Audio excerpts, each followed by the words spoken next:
Vamos a dar inicio. Bien.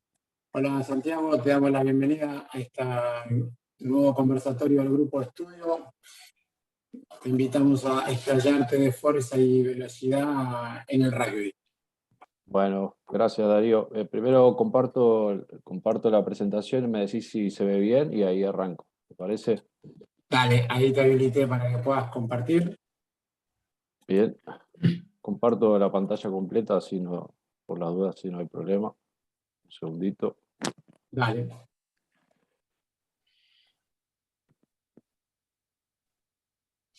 Sí, ahí se está viendo, ¿eh? ¿Se ve bien? Sí, no la tenés ahí la tenés en modo presentación. Perfecto. ¿Ahí se ve? Se ve perfecto, Santiago. Bueno, perfecto. Más o menos unos 35 minutos calculo que me llevará, si no me voy por las ramas, pero bueno, después cualquier cosa me avisás y seguimos en el próximo Zoom. ¿Vale? Dale, perfecto. Bueno. Bueno, muchas gracias a todos, a todas los que estén presentes hoy por tomarse el tiempo de estar acá compartiendo este momento. Para mí es un placer y bueno, como dijo Darío, me voy a meter un poquito en temas relacionados con la investigación y qué es lo que estamos haciendo desde la Universidad de Flores y Belgrano Athletic respecto del entrenamiento y la evaluación de fuerza y velocidad, específicamente con jugadores de rugby. Obviamente que esto también es muy aplicable a otros deportes, pero bueno, eso ya da para otras charlas. En general, bueno, me presento, me parece importante que sepan quién soy. Fui jugador de rugby, como quizá muchos de ustedes. Fui entrenador en mis principios, después me fui especializando mucho más a la preparación física, que es lo que me apasiona. Soy también docente universitario y director de un proyecto de investigación desde la UFLO y también colaboro a distancia con el Núcleo de Alto Rendimiento de San Pablo en Brasil y con la UCAM de Murcia, el Centro de Alto Rendimiento en España.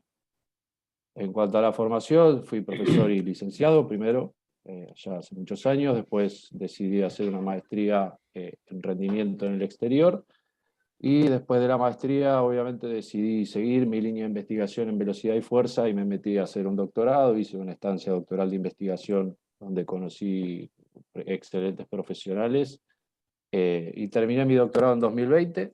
Y bueno, y seguí esa misma línea de investigación de mi doctorado, que es fuerza y velocidad. La seguí desarrollando acá en Argentina con mi proyecto de investigación. Así que bueno, nada, es un poquito quién soy. Respecto de los contenidos, nos vamos a centrar en tres estudios, pero primero es importante hacer una introducción como para remarcar la importancia que tiene el desarrollo de algunas cualidades en jugadores de rugby. Después vamos a ver algunos avances y estudios que ya están terminados respecto de las nuevas tendencias en el entrenamiento y la evaluación de la fuerza. También voy a mostrar algunos estudios relacionados con el entrenamiento de la velocidad, una revisión narrativa que estamos a punto de publicar con algunos resúmenes. Y después el tercer punto, quizás para mí es lo más interesante porque es un estudio que acabamos de terminar y que tenemos en revisión para mostrar cuáles son las prácticas de los preparadores físicos de la urba, de top 12, primera A y primera B, que por ahí las cosas que les voy a mostrar les van a interesar y mucho. Así que bueno, empezando en lo que refiere a esta introducción que les mencionaba, la primera pregunta, si quieren vayan anotando un poco las cosas que les vayan surgiendo para que después las podamos hablar. ¿Cuáles son los factores que diferencian el nivel de rendimiento, las categorías de edad y los puestos específicos? Acá puse las variables que están más estudiadas y que nosotros también hemos estudiado y hemos comprobado. En primer lugar, la velocidad máxima, la masa corporal y el momento lineal son variables que son determinantes y discriminantes. La fuerza absoluta y relativa, el déficit de fuerza, la capacidad de salto, la masa libre de adiposidad, o que es una variable de composición corporal muy importante, conocida como fat free mass, y el consumo máximo de oxígeno. Serían las variables que son las más importantes y las que tienen la capacidad de discriminar por categoría de edad, por puestos, ¿sí? en rugby y por nivel de rendimiento. Como para aclarar un poquito, mencioné esta variable de déficit de fuerza. Como es una variable bastante compleja y difícil de comprender, parece importante definirla. En definitiva, esta variable es la diferencia porcentual entre el pico de fuerza que alcanzamos con una carga máxima, como por ejemplo la 1RM en sentadilla, y cualquier otra carga inferior submáxima, ¿sí? que esté por debajo de ese 100%.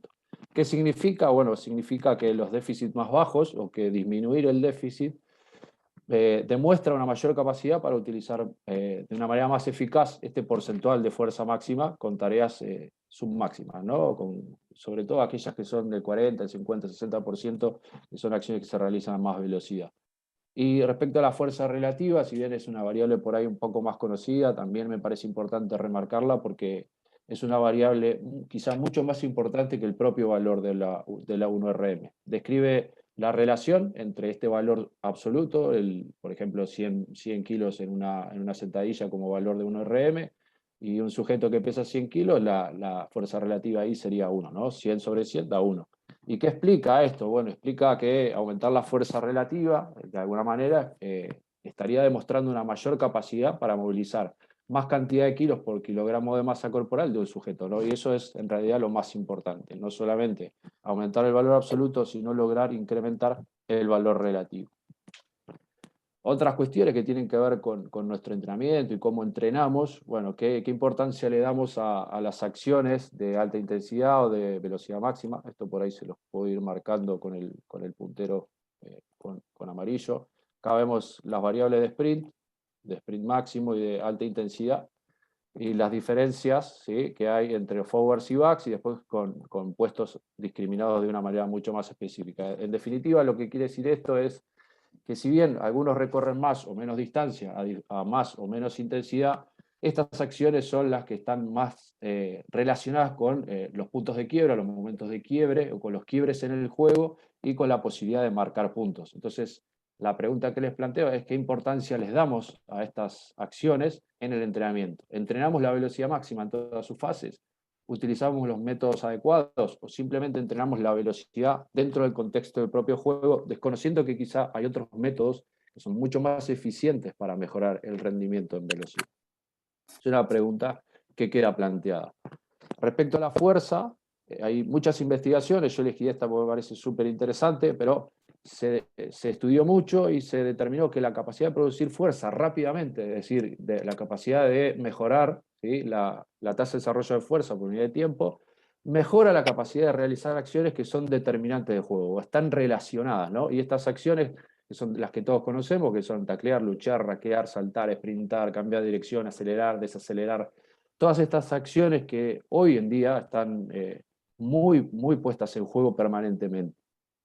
Entonces, si empezamos a desarrollar un poquito, bueno, ¿cuáles son las nuevas tendencias en el entrenamiento de fuerza? ¿Qué es lo que está saliendo ahora que por ahí nos puede sacar de esa visión tradicional de nuestro análisis y evaluación del rendimiento de fuerza, ¿sí?, que es el tradicional que se hace? Es, bueno, en un análisis pre-post, analizar si el sujeto, si el deportista o la deportista aumenta o disminuye su 1RM en un ejercicio, por ejemplo, sentadilla, press de banca, despegue, que son los más tradicionales, ¿no? ¿Qué es lo que podemos hacer para evolucionar e ir hacia un análisis un poco más detallado, más minucioso?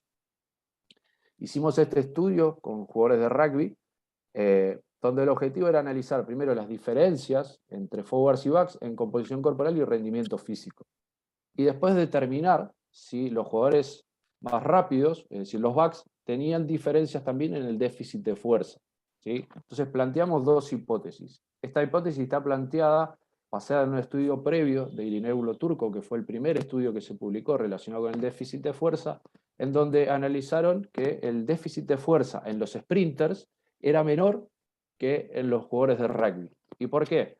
Porque la fuerza relativa también era mayor en los sprinters, ¿sí?, y porque eran más rápidos. Y porque se hallaron también correlaciones entre el déficit de fuerza y la velocidad en tanto en jugadores de rugby como en sprinters. Entonces nosotros planteamos, si los sprinters, que son más rápidos que los jugadores de rugby, tenían un menor déficit de fuerza, nuestra hipótesis fue en esa misma dirección, es decir, en decir que los backs, como son más rápidos que los forwards, tendrían un déficit menor. Y por supuesto analizamos a ver si el déficit de fuerza, con todas las cargas y no solamente con el 40% del RM, estaba relacionado con acciones explosivas como el sprint y los saltos. Realizamos varias evaluaciones antropométricas de composición corporal, de velocidad, de saltos y de fuerza, y ¿qué encontramos? Que en todas las variables de composición corporal y características antropométricas, forwards y backs son completamente diferentes. Eso va un poco en línea con lo que ya sabemos y está publicado, ¿no? Entonces, en el caso son deportistas amateurs. En cuanto a las variables de rendimiento, el valor de P indica la diferencia significativa. Entonces, en cuanto al rendimiento, también son completamente diferentes, ¿no? Los forwards son más lentos, pero tienen un mayor momento lineal, esto lo podemos ver acá. Tienen menos velocidad, tienen menos capacidad de salto, el índice de fuerza reactiva es menor. Y en cuanto a las variables de fuerza, en valores absolutos son iguales, es decir, si vemos press de banca y sentadilla, el valor absoluto son iguales, pero en lo que refiere a la fuerza relativa, los backs son más fuertes. ¿Sí? ¿Y qué se observó respecto a esta hipótesis que planteamos con el déficit de fuerza? Bueno, comprobamos nuestra hipótesis de que con las cargas del 70 al 90% del RM, el déficit es menor en los backs que en los forwards, ¿no? En parte se confirma esa hipótesis que planteamos, y con las cargas del 50 al 60 no hay diferencias significativas, pero sí un tamaño del efecto moderado, lo cual indica también que en la práctica hay alguna diferencia. Y la segunda hipótesis que nos planteamos era que habría algún tipo de correlación entre la velocidad y el déficit de fuerza con todas las cargas, y eso ocurrió realmente. Entonces también confirmamos esa hipótesis. ¿Qué significa que haya una correlación entre dos variables? No implica causa-efecto, no es una relación causa-efecto, sino más bien implica que cuando una variable cambie, la otra también lo haga. ¿Eso qué quiere decir? Que en teoría esto todavía debe comprobarse, que en teoría cuando yo logro reducir el déficit de fuerza en un deportista, quizá pueda mejorar su velocidad máxima. ¿Bien? Entonces, hicimos otro estudio con estos mismos jugadores, donde analizamos 6 meses de entrenamiento en las mismas variables, composición corporal y rendimiento físico, en la misma población, jugadores de rugby de nivel amateur. No, la muestra no fue tan grande, antes teníamos 57, ahora recién pudimos hacerlo con 27 jugadores, pero entrenaron durante 6 meses, ¿no? Y bueno, este es el programa de entrenamiento, no podemos desarrollarlo porque es bastante completo, pero en general entrenaron igual. Es un estudio cuasi experimental, no es un estudio de los de intervención que conocemos porque no tuvimos un grupo control, simplemente entrenaron 2 grupos, forwards y backs, pero no hubo un grupo control, con lo cual lo que nosotros digamos acá también hay que tenerlo o tomarlo con pinzas, ¿sí? Pero es importante poder ahí conocer qué es lo que pasa a lo largo de una temporada competitiva en estos jugadores y qué pasa con el déficit de fuerza, qué es lo que nosotros queríamos saber, ¿no? Y qué impacto tiene eso en la velocidad. Lo interesante es que tanto los forwards como backs se observaron los mismos cambios, es decir, acá tienen backs y forwards, ¿sí? La masa corporal y la masa magra aumentó en ambos grupos, ¿sí? En ambos grupos las características de composición corporal aumentaron, se modificaron de manera significativa. Los backs aumentaron la RM en fuerza, en sentadilla, perdón, y los forwards en press de banca, aunque no hubo cambios significativos, o hubo algunos cambios en la sentadilla también en los forwards, esto se puede ver acá, pasaron de 107 a 114, el valor de P no es significativo, el tamaño del efecto es pequeño, o sea, algún cambio se observó.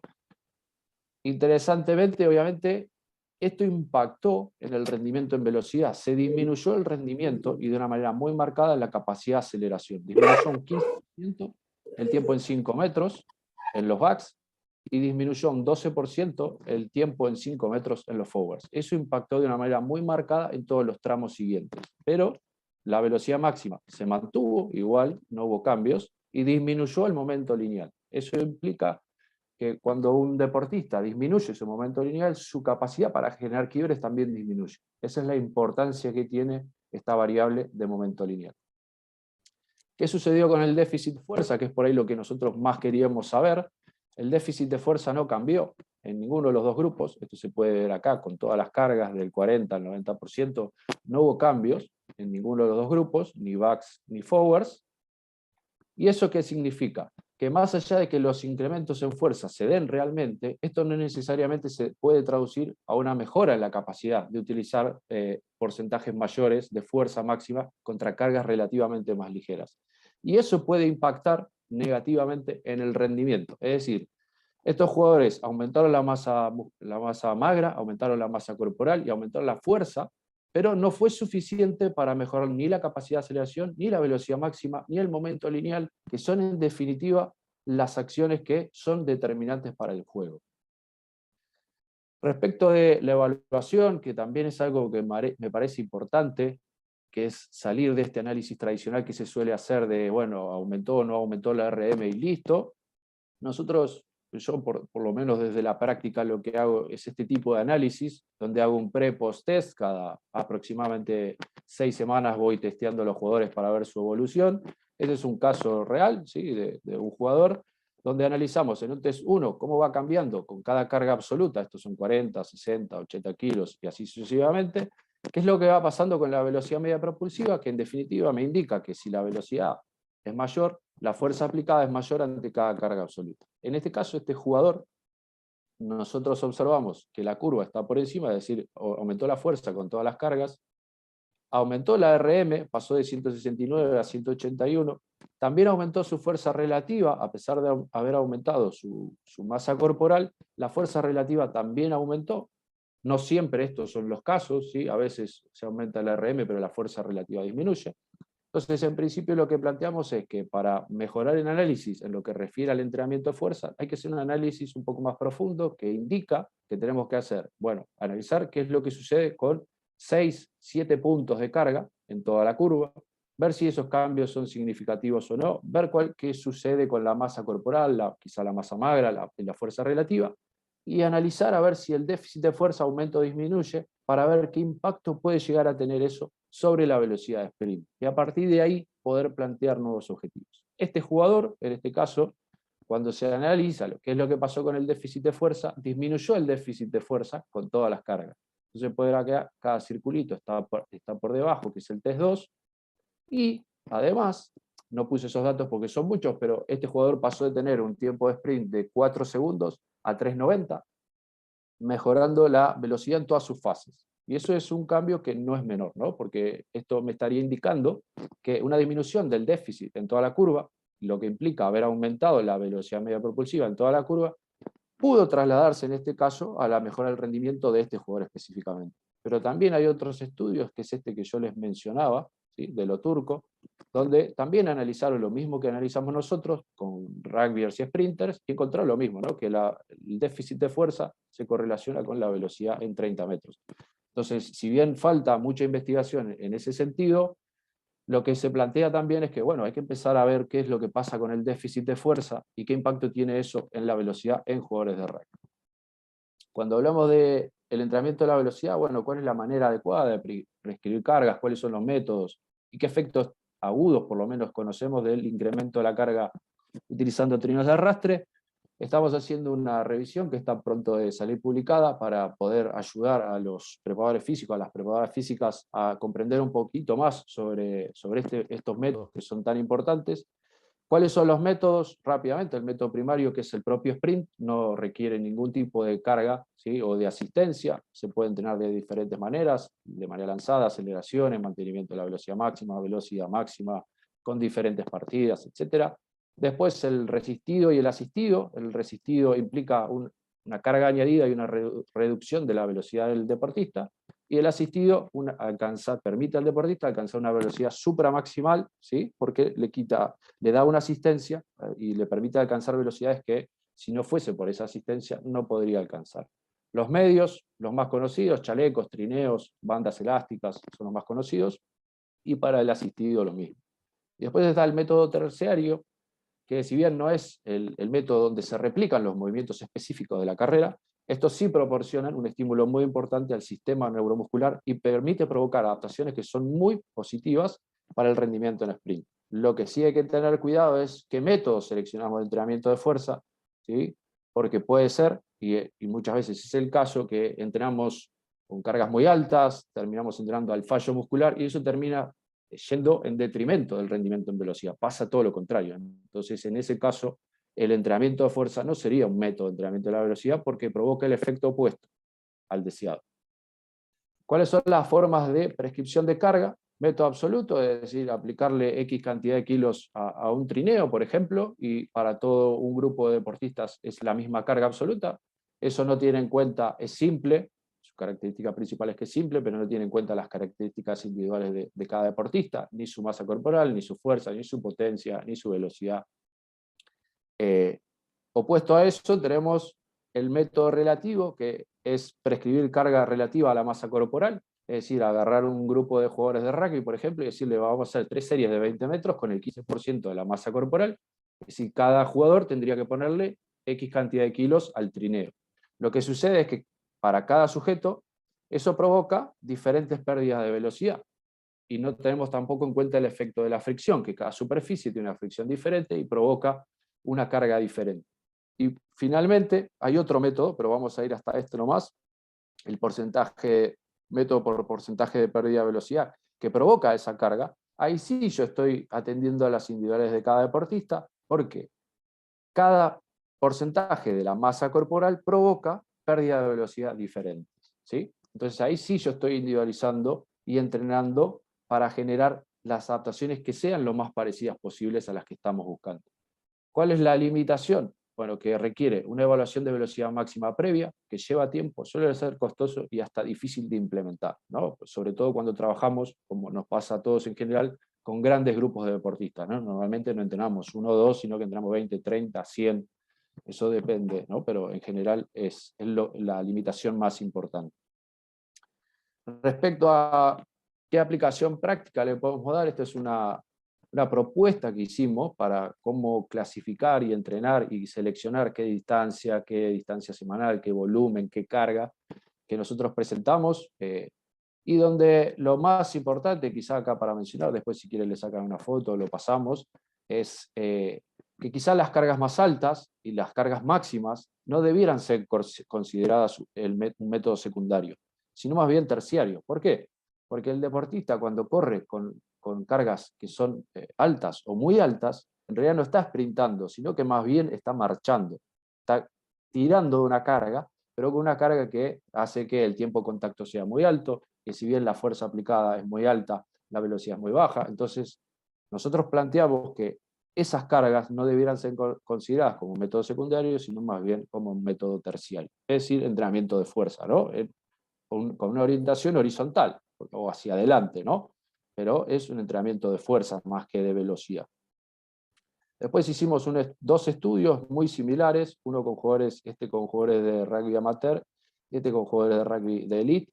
En ambos casos lo quise sintetizar para que sea más fácil porque son muchos datos, pero el objetivo era analizar los efectos agudos del incremento de la carga utilizando trinos de arrastre con jugadores de rugby de diferente nivel, ¿no? Y en ambos casos llegamos a la misma conclusión, es decir, las conclusiones, cuando tengo 2 estudios que son similares y las conclusiones son las mismas, bueno, la evidencia es muy fuerte, ¿no? Es decir, la mayoría de las variables biomecánicas y neuromusculares que nosotros estudiamos cambian y se incrementan o se modifican gradualmente con el incremento de la carga, ¿no? Y eso independientemente del nivel. Cuanto más alta es la carga, mayores son las alteraciones a nivel activación muscular, stiffness y cinemático. ¿Sí? Es decir, sobre las variables tiempo de contacto, tiempo de vuelo, frecuencia zancada, amplitud de zancada. De hecho, hicimos también un análisis sobre qué es lo que pasaba a nivel cinemática angular y pasaba lo mismo en cadera, en tobillo y en rodilla. Entonces, la carga más alta, la carga más extrema que utilizamos en nuestros estudios, el 50% de pérdida de velocidad, que es aproximadamente un 80% de la masa corporal, es la que nosotros notamos que provocaba las alteraciones más extremas sobre esas variables y que afectaba drásticamente, y eso lo podíamos observar in situ, de ahí, de ver a los deportistas corriendo con estas cargas, cómo afectaba drásticamente la técnica del sprint en jugadores de rugby. Acá tienen algunas imágenes que pueden ver. En realidad acá la aplicación más práctica que nosotros podemos sacar de esto es, cuanto más alta es la carga, menos debiera ser la distancia a entrenar, y por supuesto mayor el tiempo de recuperación necesario, ¿no? Estas son cosas que hay que pensar, sobre todo en lugares o en deportes donde nosotros entrenamos siempre de manera concurrente, es decir, el deportista viene, entrena fuerza, entrena velocidad, va a campo, hace técnica, táctica, y todo prácticamente en un momento, en un mismo momento, ¿no? Cuestión de horas.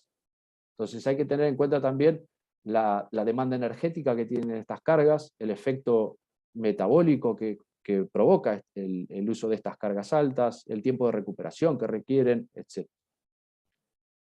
Después, respecto de la evaluación, el entrenamiento de la velocidad, 3 preguntas para plantear: qué distancia usamos, qué importancia tienen los intervalos que usamos para evaluar y qué variables necesariamente debemos obtener para hacer un análisis mucho más profundo del que normalmente se hace. Este es un estudio que publicamos hace un par de años con 300 jugadores de rugby, de diferentes categorías, por puestos específicos también, forwards y backs, donde se realizaron sprint de 50 metros, y la gran mayoría, esto acá en el eje Y tenemos el porcentaje de jugadores, y abajo categoría y puesto, vemos que la gran mayoría, esto es el tramo 20-30, la gran mayoría alcanza el pico de velocidad, si no es en el tramo 20-30, en el 30-40. Entonces, si trabajamos con grandes grupos, 30 metros podría ser suficiente o incluso podría utilizar 40 metros sin ningún problema. Pero siempre es importante utilizar tramos o intervalos para analizar, obviamente, el cronometraje de los tiempos, ¿no? Después, respecto a los instrumentos que usamos para evaluar velocidad máxima, tener en cuenta algunas cuestiones. Las fotocélulas son sistemas de cronometraje electrónico. Radar y láser miden velocidad instantánea. Las cámaras de alta velocidad aportan un análisis muy minucioso, pero lleva mucho tiempo. El GPS no mide velocidad y además requiere una distancia bastante larga, más de 30 metros, para tener precisión respecto del dato que da sobre velocidad máxima. Nosotros hicimos un estudio en ese sentido para ver si utilizando fotocélulas, analizando el tiempo y a partir del tiempo y la distancia calcular la velocidad máxima, podíamos obtener un dato preciso de la velocidad máxima de los jugadores de rugby. Lo que encontramos es que si nosotros utilizamos intervalos de 5 o de 10 metros, este es el radar, este es el intervalo de 10 metros y este es el intervalo de 5 metros, y este es el cálculo de la velocidad con cada dispositivo, siempre era fiable, es decir, el intervalo de correlación intraclase siempre era muy alto. Ahora, cuando se comparaban con el radar, las fotocélulas, el split de 5 metros comparado con el radar, era igual, no había diferencias significativas. Acá tenemos 787 y 790. En cambio, con el split de 10 metros, había diferencias significativas, es decir, que no es lo mismo. ¿Cuál es el más preciso? Usar intervalos de 5 metros. Ambos son fiables y eso significa que ambos, cualquiera de las dos formas de calcular la velocidad, las puedo utilizar para analizar los cambios en el tiempo. Solo que uno es más preciso que el otro, ¿no? Si utilizo splits de 10 metros, voy a estar siempre subestimando el valor real de velocidad máxima del jugador. Y además así yo, con cualquiera de los dos datos, yo puedo calcular el valor de momento lineal inicial y momento lineal máximo. Y nos vamos a la última partecita, que es bueno, las prácticas de los preparadores físicos de entrenamiento y evaluación de los PF de URBA, y cómo podemos usar esta información para mejorar nosotros, ¿no? Para mejorar nuestras prácticas. El objetivo siempre fue describir y examinar críticamente, tratando de analizar qué es lo que hacen para ver cómo podemos mejorarlo. ¿Cómo programan los entrenamientos de fuerza en los PF de URBA? Bueno, PP es periodo preparatorio y periodo competitivo CP. Número de sesiones por semana. Hay un gran acuerdo entre 3 y 4 sesiones por semana de fuerza para la gran mayoría de los PF. Duración de las sesiones, entre 31 y 45, y 46 y 60. La gran mayoría de las respuestas estuvo ahí. Número de series por ejercicio, entre 3 y 4 y hasta 5 y 6, para la gran mayoría de las respuestas de los preparadores físicos. Número de repeticiones que se usa por ejercicio, entre 4 y 6 hasta 7 y 9. ¿Sí? También para la gran mayoría. Solo una consideración, que para el periodo preparatorio, un número importante de preparadores físicos dijo usar entre 10 y 12. Eso tiene que ver seguramente con las adaptaciones que buscaban en ese momento especial, es decir, entiendo que habrán buscado conseguir adaptaciones de tipo estructural, para después pasar a una reducción en el número de repeticiones para el resto de la temporada. Pero en general hay un gran acuerdo de cómo se programan los entrenamientos de fuerza. Ahora, ¿cómo escriben y cómo predicen y cómo evalúan la fuerza los PF de URBA? La gran mayoría usa una predicción de la repetición máxima o directamente el test de repetición máxima. Eso es la gran mayoría, ¿no? Lo que llama la atención es que muy pocos utilizan, por ejemplo, traductores lineales de posición o encoders, como nosotros llamamos, ¿no? Muy bajo el porcentaje, ¿no? Pero seguramente eso por la falta de tecnología o de material. ¿Utilizan de alguna manera un modelo de periodización? La mayoría mencionó que no. Solo van ajustando, ¿sí? De manera individual o colectiva según el momento de la temporada. es decir, el 18% solamente usa algún tipo de modelo de periodización. ¿Cómo entrenan la velocidad de sprint? Utilizan la gran mayoría o técnica de carrera o ejercicios pliométricos. Entonces, llama un poco la atención que no se utilicen los métodos más importantes, que es el método resistido o el entrenamiento propio del sprint a través del entrenamiento de la velocidad máxima, ¿no? Que es aproximadamente el 50%, es decir, la mitad, use los métodos adecuados y la gran mayoría utilice o método terciario o simplemente la técnica de carrera. Después, ¿qué importancia se le da al entrenamiento de fuerza y velocidad dentro del propio entrenamiento, ¿no? Hay un gran consenso respecto de la importancia que tiene la fuerza, eso prácticamente no hay ninguna duda, pero la mitad le da importancia a la velocidad y a la composición corporal, con la importancia que tienen estas variables para el rendimiento de los jugadores, ¿no? Que ya lo mencionamos hace un ratito. Entonces, para ir resumiendo un poquito y ya cerrando esta primera parte de exposición. Forwards y backs, está bien claro en la literatura científica que tienen requerimientos muy específicos que son totalmente diferentes, con lo cual requerirían entrenamientos diferentes, ¿no? Porque tienen necesidades diferentes. Respecto del entrenamiento de la fuerza, debemos entrenar para disminuir el déficit, analizar qué es lo que sucede con la velocidad media propulsiva, qué es lo que realmente podemos medir, porque que yo sepa, es inaccesible para cualquier club de urba, o por lo menos para cualquiera de nosotros, una plataforma de fuerza, al menos que esté validada, ¿no? Entonces, lo que podemos medir es la velocidad media propulsiva, analizar la fuerza relativa y también ver qué efecto tiene esto sobre la velocidad máxima, porque en definitiva, de nada serviría que yo aumente mi 1RM en sentadilla si después el jugador disminuye su velocidad y su momento lineal es menor, ¿sí? Habría ahí la posibilidad de ver, bueno, para un primera línea sería discutible, pero para la gran mayoría de las posiciones esto es clarísimo. La velocidad, usar una distancia y dispositivos adecuados, incluyendo los intervalos, y obtener variables que sean de interés, es decir, aceleración, velocidad máxima, momento lineal. Evitar cargas altas, que estén por encima del 30% de la pérdida de velocidad, por los efectos negativos que tiene esto. Menciono otra vez lo de las características de los deportes de conjunto, donde se entrena de manera concurrente, y hay que tener mucho cuidado con los efectos agudos, ¿sí? Y además pensar que hasta el día de hoy no hay una evidencia clara de que las cargas altas o máximas sean superiores a las bajas o moderadas, es decir, yo puedo conseguir los mismos efectos entrenando con menos carga y realizando menos repeticiones y generando menos fatiga en los deportistas. Utilizar métodos de entrenamiento de la velocidad que sean adecuados y tecnología capaz de analizar los cambios en el tiempo, es decir, esto implica que los clubes quizá tengan que invertir, que es una de las cosas que nosotros proponemos, ¿no? Para mejorar el rendimiento de los jugadores y tener tecnología adecuada, fiable, ¿sí? Es necesario que los clubes inviertan, esto obviamente no puede recaer sobre los preparadores físicos. Dar mayor importancia al entrenamiento de la velocidad máxima y a la composición corporal, porque van de la mano. El incremento de una puede afectar negativamente la otra. Y esto es una pregunta que planteo yo después de escribir el artículo y de trabajar durante 5 meses. Lo que me surgió es cómo puede ser que no haya mujeres trabajando como preparadoras físicas en planteles de primera o de segunda división en urba. Es una pregunta que hago, ¿no? Después la pensaremos. Y lo último, esto de colaborar, generar lazos para poder mejorar nuestro deporte es fundamental. Para mí, la universidad, las instituciones deportivas y el Estado deben trabajar en conjunto para que podamos mejorar. Así que bueno, ahí termino mi presentación. Muchas gracias a todos y todas por participar. Y obviamente gracias Juan y Darío por la invitación. Un placer. Bueno, Gracias. Ahí dejo de compartir. Santiago, muchas gracias.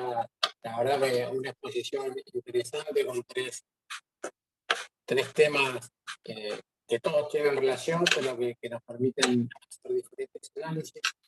La propuesta nuestra es en unos minutos cerrar esta charla, volver a abrir como link, donde ahí empezaremos con las preguntas, así que invitamos a todos los colegas, vemos a varios preparadores físicos, porque conocemos personalmente, a que generen esas preguntas y que habrá debate para tres temas amplios que hemos estado viendo. Así que volvemos a repetir por el mismo link, volvemos a encontrar. Yo finalizo ahora esta reunión y inmediatamente abro el Zoom. ¿Todo bien ahí, Dale. Santiago? Sí, perfecto, salimos y volvemos a entrar. Dale, buenísimo. Gracias.